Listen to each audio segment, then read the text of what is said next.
اللہم صلی علی سیدنا محمد وعلی آلہ وصحبہ وسلم۔ جب مانگ لیا تو اس نے فرمایا اے مجھ تک پہنچنے والوں اور میری لقاء کے طلب میں زندگی بسر کرنے والوں، اور سن لو اور میرے راستے، میرا راستہ جو ہے وہ میرے انعام یافتہ بن ہوتا ہے۔ ذرا اس راز پر غور کریں، اللہ سے اللہ کا راستہ مانگا تو فرمایا میرا راستہ مانگتے ہو تو پھر سن لو میرا راستہ جو ہے وہ میرے انعام یافتہ بندوں۔ بندہ رب کی طرف جاتا ہے، رب سے اس کی خشنودی مانگتا ہے، اور رب فرماتا ہے اگر میری رضا چاہتے ہو، میری خشنودی چاہتے ہو تو پھر تم میرے پاس آیا ہے، اگر میرے پاس آنا چاہتا ہے تو جو میرے ہو چکے ان کے ساتھ لگ جا۔ ذرا راز تو دیکھو، ہم کہتے ہیں کہ ڈائریکٹ اللہ سے مانگو، بیچ میں کسی کو حائل نہ کرو، کسی کا وسیلہ تلاش نہ کرو، اور رب سے جب مانگتے ہیں تو رب آپ کیا کہندا ہے جڑے میرے ہو گئے ان کے ساتھ ہو گئے۔ وہ جو میرے ہو چکے ہیں، جن سے میں راضی ہو گیا ہوں اور جنہیں میں نے اپنے مقربین میں شامل کر لیا ہے، تو ان کا ہو جا۔ تو جب ان کا ہو جاؤ گے تو پھر ایک اور مقام خاص پر فرمایا اپنی نگاہوں کو ایسوں کے چہروں پر جما لو، اپنے وجودوں کو ایسوں کے ساتھ جوڑ لو۔ بھی کیسوں کے ساتھ جوڑ لیں؟ جو صبح و شام میری یاد میں رہنے والے۔ اب وہ جو ابتدائی کلمات جو میں نے کہا تھا بڑی توجہ کے ساتھ اسے ذرا مد نظر رکھیں۔ اللہ پاک کا کیا فرمان ہے؟ اپنی نگاہوں کو ایسوں کے چہروں پر جما لو، اپنے وجودوں کو ایسوں کے ساتھ جوڑ لو۔ پروردگار کن کے ساتھ جوڑ لیں؟ جو صبح و شام مجھے پکارنے والے ہیں۔ بھی اب ہم اگر ایسوں کو تلاش کرتے ہیں، ایسے اللہ والوں کی تلاش میں سفر کرتے ہیں، انہیں ڈھونڈ لیتے ہیں، ان کے ساتھ لگ جاتے ہیں، ان کے ساتھ جڑ جاتے ہیں، ان کی آغوش غلامی میں آ کر بیٹھ جاتے ہیں، ان کے دسترخوان پر بیٹھ جاتے ہیں، ان کی صف پر بیٹھ جاتے ہیں، ذکر کرتے ہیں، نماز پڑھتے ہیں، دیگر معاملات کرتے ہیں، اپنی نگاہ کو ایسوں کے چہروں پر جما لیتے ہیں کہ سارے کے سارے کام جو ہے بتاؤ محبت تو ان کی دکھتی ہے مگر اتباع اس کی ہے۔ بات کو سمجھے؟ یہ لوگ جو ہیں یہ کیا ہر جمعے کو دوڑے جاتے ہیں، میاں صاحب کے آستانے پر چلے جاتے ہیں جی، سارا دن وہاں بیٹھے رہتے ہیں، جمعہ بھی ادھر ہی پڑھتے ہیں، نماز بھی ادھر، بھی نوافل بھی ادھر ہی، اللہ کا ذکر بھی ادھر ہی کرتے ہیں، کہ پھر اگلا جمعہ آتا ہے پھر ادھر ہی چلے جاتے ہیں۔ تو دیکھنے میں تو لگتا ہے نا کہ انہیں میاں صاحب کی محبت نے گرفتار کیا ہوا ہے، ایسا ہی لگتا ہے نا۔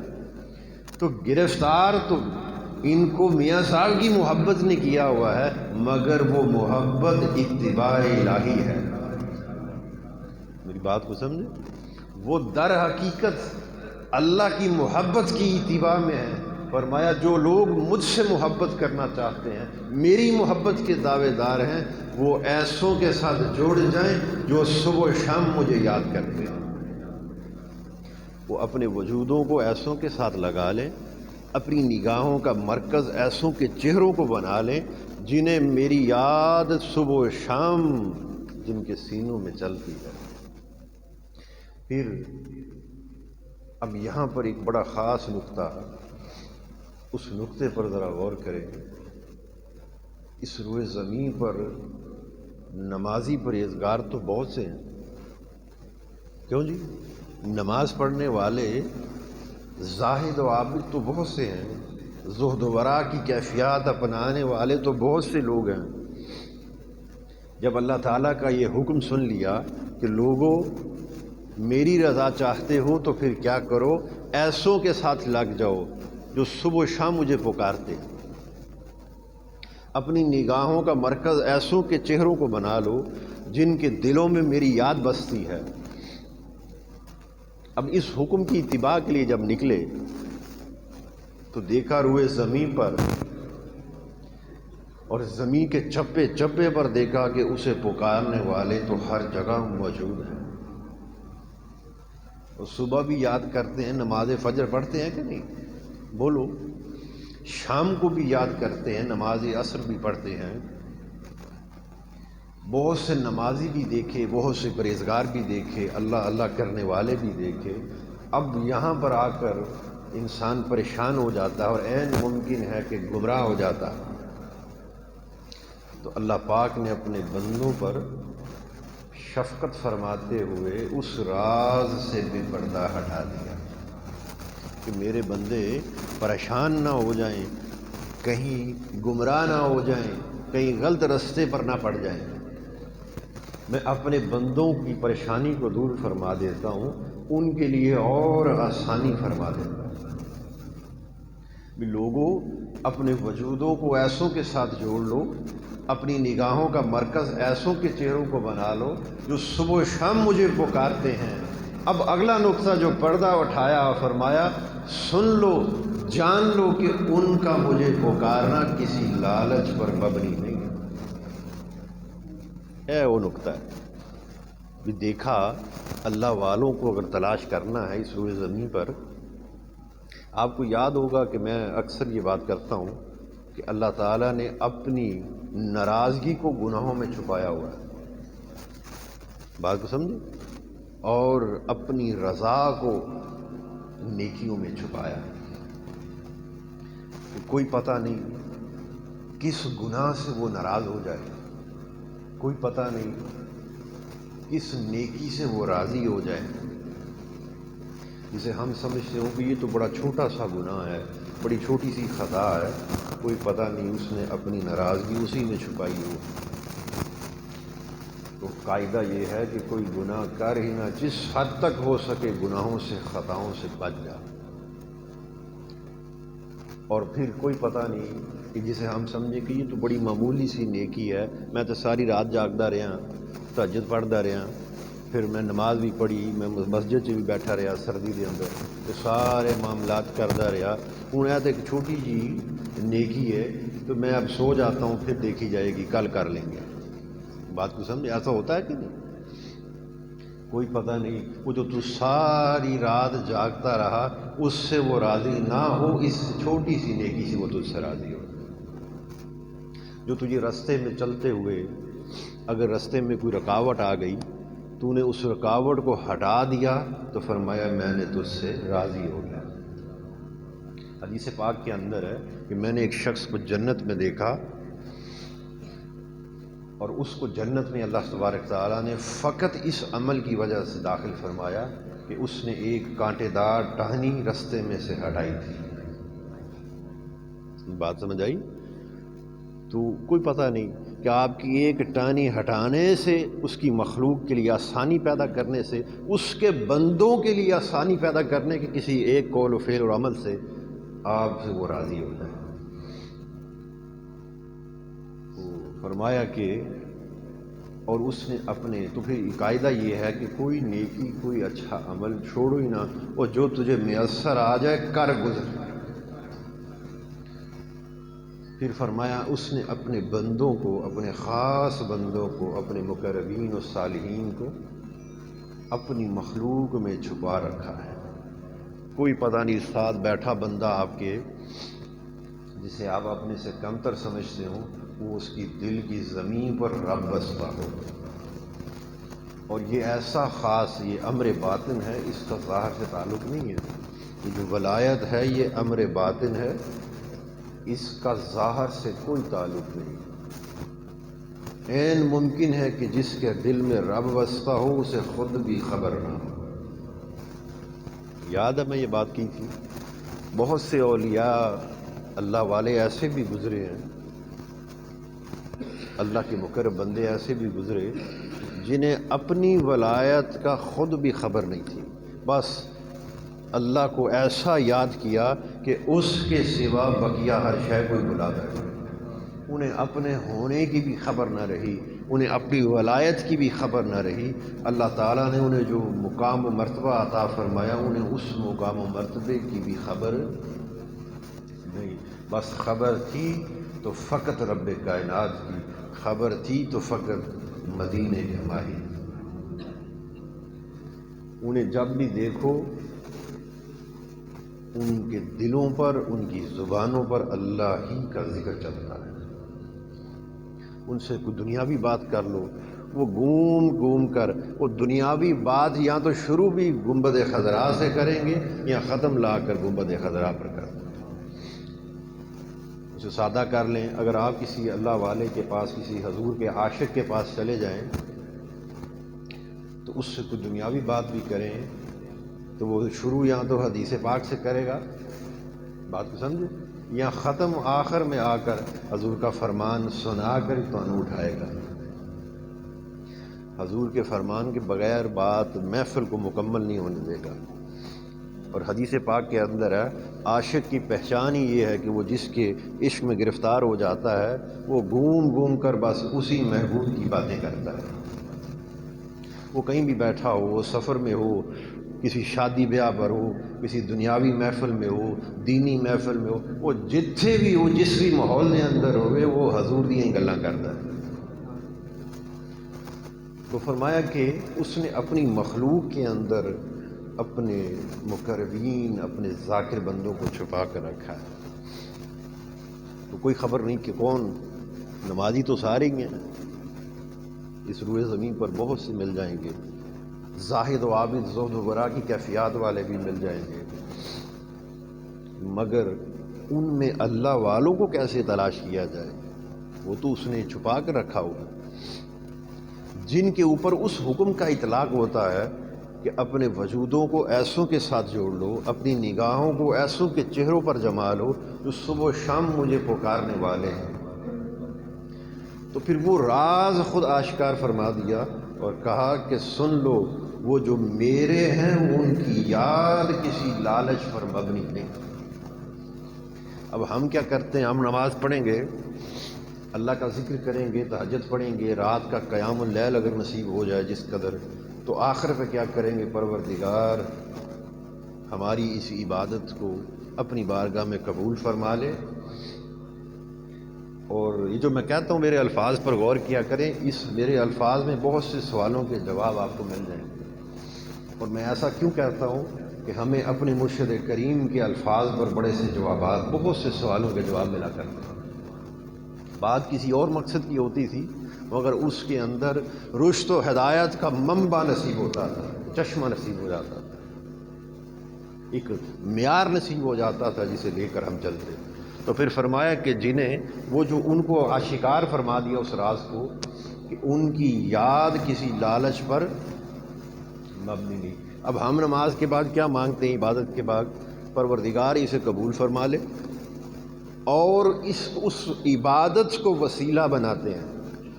بولو، سوال آ گیا، ایک سوال کا جواب آ گیا نا کہ اللہ کے اور اپنے درمیان وسیلہ نہ بناؤ۔ تو سب سے پہلے تو آپ نے اپنی عبادت کو، نماز کو وسیلہ بنایا کہ نہیں؟ ہر شخص بناتا ہے کہ نہیں؟ بولو، بناتا ہے کہ نہیں؟ سب سے پہلے آپ نے اپنی دعا میں کیا کہا، اے پروردگار عالم، یہ جو نماز کی نیکی کی، عمل صالح کی توفیق بخشی ہے، اسے اپنی بارگاہ میں قبول فرما، اور اگر یہ قبول ہے تو اس کے وسیلے سے یہ کر دیں۔ بولو، وسیلہ منگیا کہ نہیں؟ تو اب ہم جب کسی اللہ کے ولی کا وسیلہ ڈالتے ہیں، اے بھی راز سن لو، تو ہم یہ نہیں کہتے کہ ولی نے سام دیتے، اب دینے والی ذات تو اسی کی ہے۔ ہم کہتے ہیں پروردگار یہ فلاں ہستی جس کے در پر ہم موجود ہیں، یہ تیرے مقربین و صالحین میں سے ہے، تو ان سے راضی ہے، ان کی رضا جو تو نے ان کو رضا عطا کی ہے اسے وسیلہ بنا کر تجھ سے مانگتے ہیں۔ اے اللہ، یہ تیرے ہی نام یافتہ بندے ہیں جن کے در پر ہم کھڑے ہیں، اے پروردگار عالم تو ان سے راضی ہے، ان کی رضا، ان کے عمل نیک، عمل صالح جس سے تو نے پسند فرما کر انہیں اس مقام و مرتبے پر فائز فرمایا، اس کے وسیلے ہم پر رحم فرما۔ اس کے وسیلے ہماری حاجات کو پورا فرما، تو پوری تو وہ نہیں کرنی نا۔ تو اسی لیے جو ہم اپنے اعمال صالحہ کا وسیلہ مانگتے ہیں تو در حقیقت اولیاء کا وسیلہ نہیں، وہ ان کے اعمال صالحہ کا، اس سارتاپا جو اللہ کے ذاکر ہیں اس ذکر کی کیفیت کا وسیلہ مانگتے ہیں، ان کی برکت میں حصہ مانگتے ہیں۔ تو پھر فرمایا کہ اب ہم نے کیا کیا، اس عبادت کو وسیلہ بنایا، اور وسیلہ بنانے کے بعد اللہ تعالیٰ سے مانگا پروردگار ہماری دنیا بہتر کر دے، ہمارے کاروبار میں خیر و برکت نازل فرما۔ بولو یہی مانگتے ہیں نا، پروردگار ہمیں صحت عطا کر دے۔ پھر اس سے فارغ ہوں گے تو کہیں گے پروردگار ہماری آخرت کو بہتر کر دے۔ بولو کہتے ہیں کہیں ہمیں جہنم سے آزادی نجات عطا فرما، اور ہمیں اخروی نعمتوں سے نواز دے، جنت سے نواز دے، حور و قصور سے، غلمان سے، ہماری آخرت کو بے انتہا بہتر فرما دے۔ یہ مانگنا گناہ تو نہیں ہے، نقطہ ذرا سمجھنا، یہ کوئی منگنا گناہ نہیں، تو میں تمہیں منع بھی نہیں کرتا، میں فرق بتا رہا ہوں اللہ والوں میں اور ہم میں فرق کیا ہے۔ اور ایک بڑا ایک علمی نقطہ ہے، جو ہر وقت سوال کرتا رہے نا وہ ہمیشہ بدبخت رہتا ہے، میری بات یاد رکھنا۔ تصوف کے باب میں بات کر رہا ہوں، میں دنیاوی علم کی بات نہیں کر رہا۔ تصوف کے قاعدے میں ان اولیاء و صالحین کی تعلیمات کے اندر اگر دیکھا جائے تو جو ہر وقت سوال کرتا ہے وہی بدبخت رہتا ہے، اور جو سوال کرنا بھول جائے بس مست و بے خود اپنے محبوب کو تکتا رہے، فرمایا میں اسے وہ کچھ دیتا ہوں کہ مانگنے والے پیچھے رہ جاتے ہیں۔ تو ہماری دعا مکمل ہو جاتی ہے۔ اس کے بعد تو پتہ چلا کہ جس بندے کے پاس آئے ہیں یہ بندہ جو ہے اس نے اللہ کی یاد کی، نماز پڑھی، رات کا ربط قائم کیا، مگر بیچ میں لالچ بھی آ گئی۔ بولو آئی کہ نہیں؟ اس کے بعد دعا میں اس سے رب سے دنیا مانگ رہا ہے، دعا میں رب سے اخروی نعمتیں مانگ رہا ہے۔ تو وہ جو عبادت اس نے کی وہ اس لالچ پر مبنی تھی۔ کسی نے نماز اس غرض سے پڑھی کہ میرے کاروبار میں برکت ہو جائے، میرے دنیاوی معاملات بہتر ہو جائے، مجھ پہ اللہ کی رحمتیں نازل ہو جائیں، غرض آ گئے نا۔ اور اسی لیے تو حضرت بی بی رابعہ بصری اب ایک دفعہ جا رہے تھے تو ایک ہاتھ میں آگ اور ایک ہاتھ میں پانی، مست و بے خود کیفیت میں۔ کسی نے پوچھا بی بی جان ایک ہاتھ میں آگ ہے اور ایک میں پانی، ارادہ کیا ہے؟ تو فرمانے لگی کہ پانی اس لیے لے کے جا رہی ہوں کہ اس مولا کی جہنم کو بجھا دوں، اور آگ اس لیے لے کے جا رہی ہوں کہ اس کی جنت کو جلا دوں۔ بس پھر جو بھی سجدہ ریز ہو فقط اس کی یار کے واسطے سجدہ ریز، نہ جہنم کے خوف سے کوئی مسئلے پر آئے، نہ جنت کی طلب میں کوئی مسئلے پر آئے، وہ پھر جیڑا بھی آوے بس رب کی یاد، اس کی محبت کی خاطر آئے۔ میں یہ نقطہ سمجھا رہا ہوں۔ اس میں لالچ آ گئی۔ اب پروردگار تو فرماتا ہے کہ ان کی یاد کسی لالچ پر مبنی نہیں، تو پھر فرمایا میرے خاص بندے وہ ہیں، اپنے وجودوں کو ایسوں کے ساتھ جوڑ لو، اپنی نگاہوں کو ایسوں کے چہروں پر جما لو جو صبح و شام مجھے پکارتے ہیں، مگر ان کی پکار کسی لالچ پر مبنی نہیں، وہ تو فقط میرے مکھڑے کے طلبگار ہیں۔ وہ مجھ سے نہ دنیا مانگتے ہیں، وہ اگر نماز بھی پڑھتے ہیں، ذکر بھی کرتے ہیں، رات کا قیام بھی اگر کرتے ہیں تو وہ مجھ سے نہ دنیا مانگتے ہیں نہ آخرت کی بہتری مانگتے ہیں، وہ تو بس مانگتے ہیں تو فقط ایک چیز، اور پروردگار اپنا مکھڑا دکھا دے۔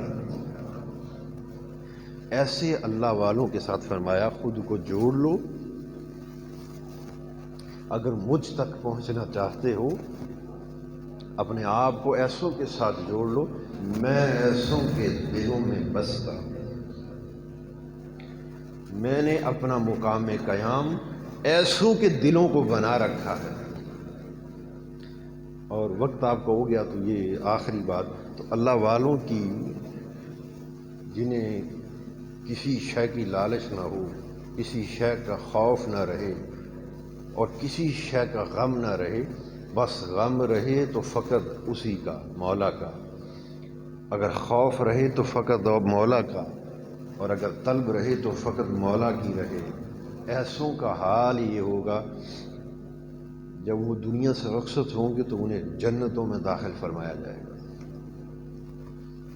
اور حدیث پاک کے اندر ہے کہ جب جنتیوں کو جنت میں داخل کیا جائے گا تو وہ دوڑتے ہوں گے، کوئی جنت کے باغات کو دیکھتا ہوگا، کوئی جنت کی نہروں کو دیکھتا ہوگا، کوئی حور و قصور کو، کوئی غلمان کو، کوئی جنت کی فضاؤں کو، کوئی ملائکہ کے انوار کو۔ وہ جنت کے اندر بھاگتے پھرتے ہوں گے اور دیکھتے ہوں گے کہ ہمارے رب کی جنت کیسی ہے، مگر فرمایا ایک طبقہ ایسا ہوگا جو سر جھکائے افسردہ بیٹھا ہو۔ یہ حدیث پاک ہے۔ نہ وہ جنت کی نہروں کو دیکھتا ہوگا، نہ حور و قصور کو دیکھتا ہوگا، حتیٰ کہ فرمایا حور و قصور اور غلمان ہاتھ باندھ کر ان سے عرض کریں گے کہ ہمارا بھی کوئی حصہ ہے آپ کی زندگی میں۔ وہ ان کی طرف بھی توجہ، حور و قصور کی طرف بھی توجہ نہیں کریں گے، وہ کسی شے کو نہ دیکھیں گے، بس سر جھکائے افسردہ بیٹھے ہوں گے۔ تو اللہ پاک ملائکہ کو حکم فرمائیں گے، اے میرے فرشتوں ذرا میرے بندوں سے، یہ من اور میں حدیث کا ترجمہ سنا، میرے بندوں سے پوچھو کیا میں نے ان سے جو وعدہ فرمایا تھا انہیں یہاں وہ سب کچھ عطا نہیں ہوا؟ ملائکہ جب پوچھیں گے تو وہ عرض کریں گے پروردگار تو نے ہم سے جس شے کا وعدہ فرمایا تھا ہمیں یہاں وہ ہر چیز موجود ہے، میسر ہے۔ اللہ پاک فرمائیں گے پھر افسردہ کیوں ہو؟ وہ جواب میں کہیں گے پروردگار عالم یہ تو تیرا کرم تھا، تو نے ہمیں جنت میں داخل فرمایا، ہمیں اخروی نعمتوں سے نوازا، یہ تو تیرا کرم ہے ہم پر، مگر ہم جس شے کے طالب ہیں وہ ابھی تک نہیں ملا۔ مولا تیرے کو جنت منگی نہیں سی، تیرے کو اخروی بہتریاں تے منگیاں ہی نہیں سی، یہ تے تیرا کرم ہے کہ تو سانو عطا کر دیتی ہے، مگر اسی ساری زندگی جو منگ دے رہے وہ یہ تک نہیں ملیا۔ تو حدیث پاک کے الفاظ ہیں، اللہ پاک ان سے فرمائیں گے وہ کیا ہے جو تم مجھ سے مانگتے تھے؟ یہ اللہ کو پتہ نہیں؟ یہ ذرا ایک طریق تو دیکھیں۔ وہ کہیں گے پروردگار ہم تو فقط تیرے مکھڑے کے طلبگار ہیں، وہ تیرا دیدار یہ تک نہیں ہویا، اسی تے ساری زندگی تیرے کو منگیا ہی تیرا دیدار ہے، وہ یہاں نہیں ملا، بس اسی غم میں بیٹھے ہیں۔ فرمائی یہ بات سننے کے بعد اللہ پاک کی ذات پاک جلال میں آ جائے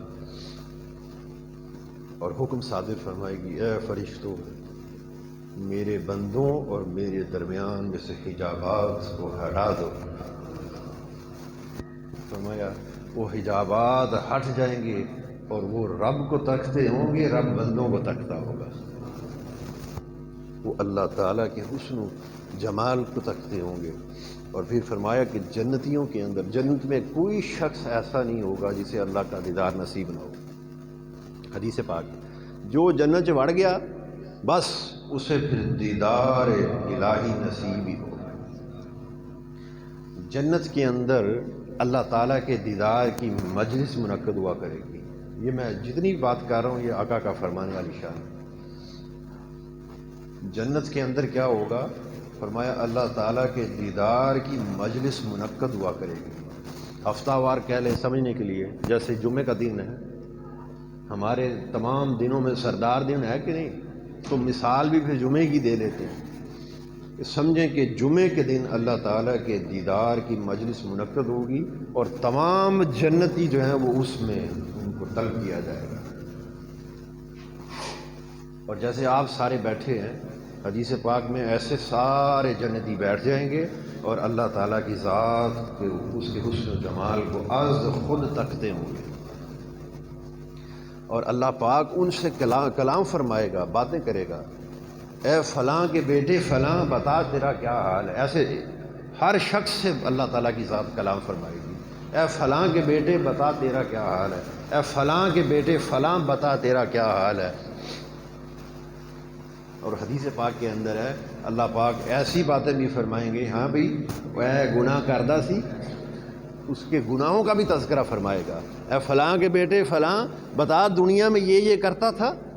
فرمایا جب اس کے گناہوں کا تذکرہ اللہ پاک فرمائیں گے تو وہ خوفزدہ ہو جائے گا، کانپ اٹھے گا کہ پتہ نہیں ان گناہ میرے یاد کیتے جا رہے ہیں، پتہ نہیں اب کیا ہوگا. فرمایا وہ پریشان ہوگا، اللہ پاک سے کانپتا ہوا عرض کرے گا پروردگار میرے یہ گناہ تو نے معاف نہیں کر دیے تھے. اللہ نے یاد پہ کراوے گا نا، سونیا تو تے معاف نہیں تھی کر دیتے. تو اللہ پاک فرمائیں گے معاف کیے ہیں تو یہاں بیٹھا ہے نا.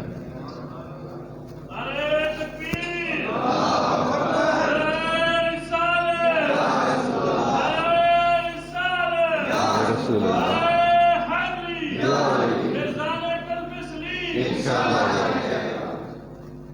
تو اللہ پاک فرمائیں گے بھی تجھے معاف کیا ہے تو جنت میں بیٹھا ہوا ہے نا، آیا بیٹھا ہے.